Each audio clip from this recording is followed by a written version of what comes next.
So it is Moonshots in education. Give you an idea. What is a moonshot? I'm not sure any of you know. But in 1961, President Kennedy basically said in a very important address to the nation that we needed to make a moonshot. That means that we needed to get to the moon. And the reason was because just a month before, the Russians had put a man into space. They were the first country to put a man into space. And so Kennedy said, if we don't get a man to the moon in the next 10 years, we're going to be behind. So actually what America did is managed to send a man into space next year, the year after, and then 4 men into space the year after that. But it wasn't enough. Kennedy really wanted to have a man on the moon. So 9 years later, 1969, we managed to get Neil Armstrong on the moon. It was a pretty exciting situation. So that's what a moonshot is. And so here's my idea here. So what is a moonshot today? I don't know how many of you have ever heard of a loon.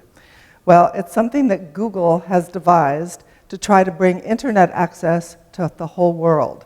So I don't know if you know that 2/3 of the world does not have internet access. So the question is how to get internet access to the whole world. So they developed this project called Loons, which is actually, as you can see, it's a balloon. And they shoot them up into the atmosphere everywhere. And so the idea is to connect the world through these balloons. Who would have ever thought you could connect the whole world through balloons? It's a moonshot. So in education today, we need a moonshot. And this is why. Education is stuck in the past. The majority of education in America today is delivered the way it was 50 years ago. It's delivered the way it was when my mother went to high school. It is amazing what is going on. The number one thing is a factory model. We try to train students to all be the same. You're all taking the same tests. You're all doing the same thing. It's called the STAR test. Remember, the STAR test will be in the spring. If we don't do a certain how well, then there's a problem. It's called the SAT test. So we have a few of these problems. One of the main problems is that we're over-testing, as I said. Testing a lot. We test in school all the time. We test at the state level. We test nationally. We have a lack of real-world projects, so that the education that is coming is not connected to the real world in many ways. And we have a lack of student passion for learning, maybe not here at Palo Alto High School, but in many schools around the country we do. And that's because how excited are you if you're spending all your time learning something that's just on a test? Not very exciting. So there's too much lecturing, too much direct instruction. So how do we change this? How can we change education so it's available and more effective for the 21st century? Well, so one thing that we can do is have a version of something called blended learning. It's a movement that's been going on for a while, and blended learning basically is giving the students some control over their learning. So wouldn't you be more excited about what you were learning if in fact you had some control, instead of constantly being told every day what you have to learn? Wouldn't that be more exciting? Yes. How about if you had to use digital media to do that learning? Would you guys like it? I bet you would. And actually, all the research shows that that's true. So cutting back on lecture, having students work together in groups, giving students more collaboration time, using tech to support learning on a regular basis. So giving students free choice projects instead of essays and tests in some situations. Wouldn't that be an interesting situation for everybody? My thing is, if this were possible in all classes, and I'm talking all classes, not just a few, don't you think your stress level might go down? Okay. The idea is to change the role of the teacher from the lecturer to that of a coach. People work in groups. You're trying to work on a project. Let's see whether you can't get it done. All the things you need to learn are embedded in that project. Let's see whether the teacher can't coach you. You can learn together as a team. Stop the focus on grading. Mastery learning. So basically, what is mastery learning? You didn't do it right the first time. How about doing it again? How about stop worrying about the grades so much and worry about what you're learning? It's called mastery learning.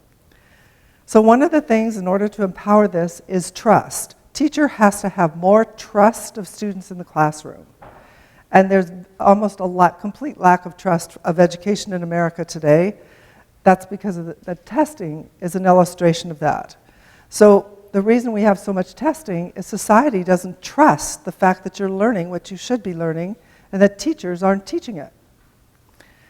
Respect. Students need to be respected. Everybody's an individual. Everybody has an interesting idea. Why not respect students more? Independence. Give students more independence in the classroom.